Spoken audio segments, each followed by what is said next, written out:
मैंने भगवान महावीर से पूछा कि किसी से दोस्ती और प्रेम रखना है तो क्या किया जाए, तो भगवान महावीर ने कहा कि दुश्मन को मत मारो, दुश्मनी को मारने का प्रयास करो। यदि दुश्मनी को मार दिया दुनिया में कोई दुश्मन रह ही नहीं जाएगा। महावीर ने दोस्त को मारने की बात नहीं कही है, दुश्मन को। रावण को मारना कोई राम का उद्देश्य नहीं था, रावण की रावणियत को मारना राम का उद्देश्य हुआ करता था। मानिए, बहुत प्रशंसा करो दुश्मन की। दोस्त सबसे बड़ा राजदार होता है हमारी जिंदगी का। ये बच्चे जो बात अपने माँ बाप से शेयर नहीं करते, वो बात दोस्तों से शेयर किया करते हैं। मान्यवर, किसी लड़की की शादी करना हो ना, शोभाताई शादी का बहुत बना रहे ना, मैं भी थोड़ा सा टिप्स दे दूं। किसी लड़की की शादी करना हो तो लड़की के माता पिता को क्या देखना चाहिए? आप यही देखते ना कितना कमाता है, कौन से जॉब में है, इसका पैकेज क्या है, आप यही देखते हैं। इसकी जाति कौन सी है, आप यही देखते हैं। इसके माता पिता कौन है, परिवार फैमिली बैकग्राउंड क्या है, धोखे में आ जाओगे। ये सब देखो, कहता हूं फैमिली बैकग्राउंड अच्छा हो तो कोई जरूरी नहीं कि औलाद अच्छी हो। फैमिली बैकग्राउंड दशरथ का बहुत अच्छा था, लेकिन कैकेयी का चरित्र बहुत गड़बड़ था। ध्यान रखिए, फैमिली बैकग्राउंड अच्छा होने से बेटा अच्छा होगा जरूरी नहीं है। लेकिन मैं पुलक सागर आपको कहता हूं कि आपको यदि अपनी बेटी की शादी करना है, उसके हाथ पीले करना है, उसका रिश्ता लेकर के जाना है, तो ना घर देखना, ना परिवार देखना, ना आप ये देखना कितना कमाता है, आप तो ये देखना कि जिस लड़के से अपनी लड़की की शादी कर रही हूं उसके दोस्त कैसे हैं, उसके यार कैसे हैं, उसके मित्र कैसे हैं। अरे पिता जैसा है बेटा वैसे ही होगा कोई जरूरी नहीं है, माता जैसी है बेटा वैसे ही होगा कोई जरूरी नहीं है। ध्यान रखना। लेकिन ये बिल्कुल जरूरी है कि दोस्त जैसे होंगे लड़का वैसा। दोस्तों का बैकग्राउंड देखो, आप ये देखो किसके साथ उठता है, किसके साथ बैठता है, कहां जा। माँ बाप से छिपके काम करते हैं लड़के, माता पिता को पता नहीं चलता। और दोस्त सड़कों पे बाहर क्या करते हैं। किसी भी बेटी की शादी करो तो लड़के के दोस्तों के बारे में जानकारी जरूर लेना। यदि लड़का अच्छा होगा तो अच्छे लोगों की संगति में उठता बैठता होगा, वो लड़का यदि खराब होगा तो गलत लोगों की संगति में उठता बैठता। आदमी जैसे माँ बाप होते हैं वैसा नहीं होता, जैसे दोस्त होते हैं आदमी वैसा हुआ करता है। एक सीख दी है मैंने आपको, इस पर कोई ध्यान नहीं देता है। आप बताइए ना, एक बेटा सही गलत किसकी वजह से होता है? बाप की वजह से, मां की वजह से नहीं मेरे भाई। एक शराबी बाप भी चाहता है कि मेरा बेटा शराब ना पिए, ध्यान रखना। एक जुआड़ी भी चाहता है कि मेरा बेटा जुआ ना खेले, और एक बेस्या भी चाहती है कि मेरी औलाद इस गंदगी में जीवन ना बिताए। ध्यान रखना।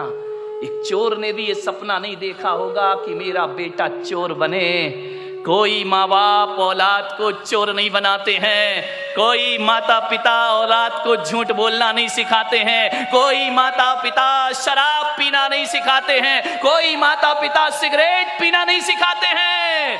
सिगरेट पीने वाला बाप भी चाहता है कि मेरा बेटा सिगरेट ना पिए। ध्यान रखना मान्यवर। मालूम है सिगरेट पीना कौन सिखाता है?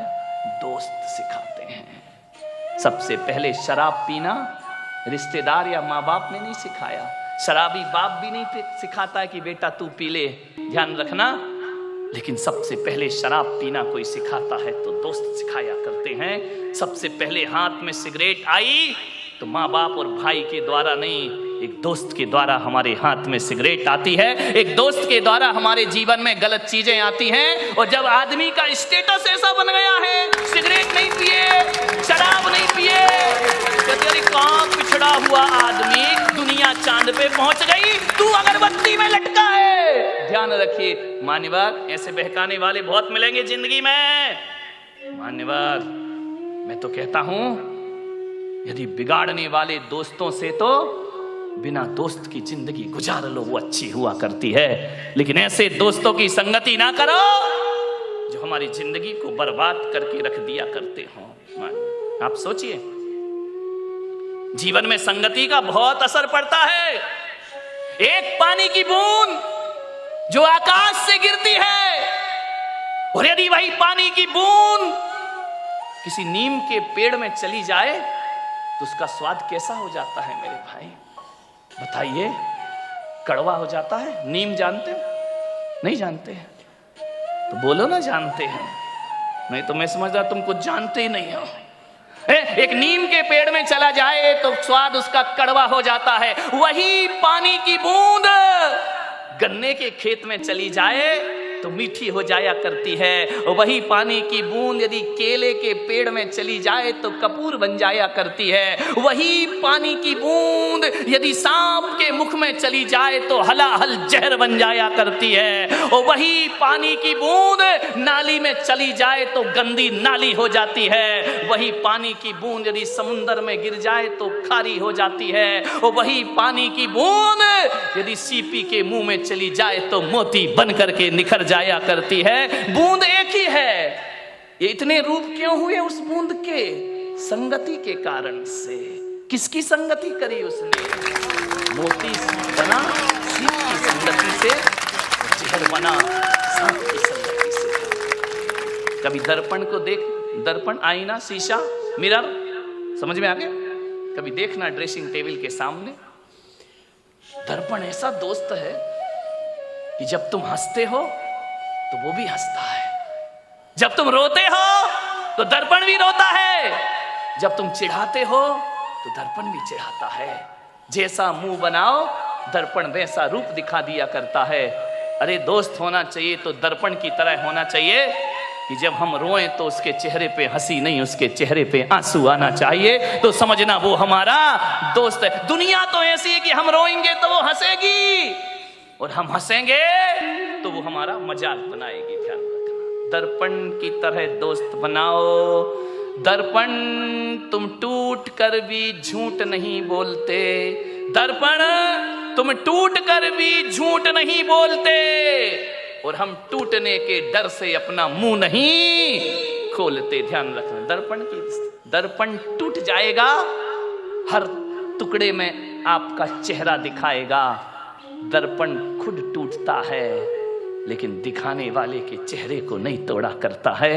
वो दर्पण की तरह हमारा मित्र हुआ करता है, शीशे की तरह हमारा मित्र हुआ करता है। मैं आपसे निवेदन कर रहा हूं, कई जिंदगी में ऐसे भी क्षण आते हैं, कल तक जो दोस्त था आज दुश्मन बन गया। ऐसे भी क्षण आते हैं, कल से बिल्कुल याराना संबंध थे, आज दुश्मनों की तरह हमारे व्यवहार हो गए। कल तक साथ उठते थे, बैठते थे, आज एक दूसरे को देखने को तैयार नहीं है।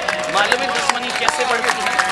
कहा सुनी तो देखो हो जाती। मानव जीवन है, अच्छा भी बोल दिया जाता है, बुरा भी बोल दिया जाता है, ये जिंदगी है, ये एक सी नहीं चला करती है। अरे कहा सुनी तो पति पत्नी में हो जाती है, कहा सुनी तो बाप बेटे में हो जाती है, भाई भाई में हो जाती है, दोस्तों के बीच भी हो जाती है। कभी ऊंच नीच बात बोल दी, कभी कोई बात दिल पे लगती है तो दुश्मनी बन जाता करती है। लेकिन मैं आपसे एक निवेदन कर रहा हूं कि आपकी जिससे दुश्मनी है, हमारी सबसे बड़ी कमजोरी क्या है? कि जिससे हमारी नहीं बनती है, जिससे हमारी खटपट है, हम चार लोगों में बैठकर उसकी बुराई करते हैं। ध्यान रखना। और जो सुनता है मीडिएटर, वो सादी दाल तो भेजता नहीं है, मिर्च मसाले तो लगा ही देता। वो तो चाह रहा था कि इनके घर का सत्यानाश, इनकी दोस्ती का सत्यानाश कब हो जाए, वो मिर्च मसाले लगाएगा, वो तड़का लगाएगा। कुछ बोलोगे, कुछ बातें वहां तक पहुंच जाएंगी। मैं आपसे निवेदन करता हूं, दुश्मनी का सफर ज्यादा लंबा नहीं होता, दुश्मनी का सफर ज्यादा लंबा नहीं होता। कभी हम भी थक जाते हैं, कभी वो भी थक जाता है।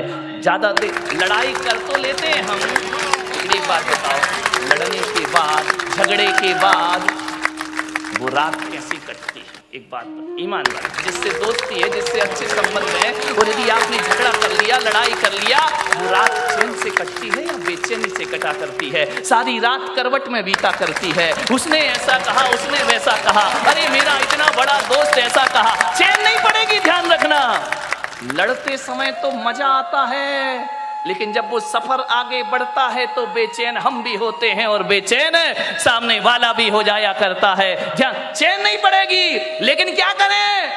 बोलने का मन है, बोल नहीं पा रहे हैं। ध्यान रखना, हाथी निकल जाता है, पूंछ अटक जाती है मेरे भाई। मन तो हो रहा है कि बोल ले, लेकिन पहले कौन बोले, मैं बोलूं या वो बोले? ध्यान रखना, अटक जाता है। मानव स्वभाव है, मानव का जीवन है, मानव की जिंदगी है, ये सब चलते रहता है। मानव, ध्यान रखिए एक बात याद रखना, जो कल तक तुम्हारा बहुत अच्छा दोस्त था, अच्छा प्रिय था, अच्छे मीठे व्यवहार थे, उससे यदि अनबन हो जाए, लड़ाई झगड़े हो जाए, तो आज एक निवेदन आपसे कर रहा हूं बड़ी विनम्रता के साथ। यदि वो दोस्त बहुत अच्छा है, यदि वो दोस्त हमारे हितकारी है, यदि वो दोस्त बहुत अच्छा हमारे जीवन का सहयोगी है, कुछ बातचीत हो जाए तो एक नियम ले लेना आज से कि हम अपने दुश्मन की पीठ पीछे इतनी प्रशंसा करेंगे, इतनी प्रशंसा करेंगे, होता नहीं है लेकिन हम बुराई करते हैं।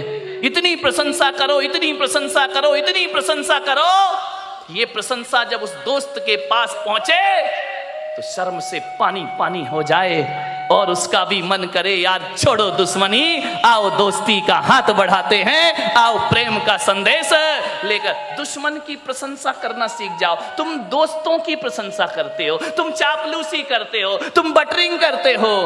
दोस्तों की प्रशंसा करो, कोई फर्क नहीं पड़ेगा।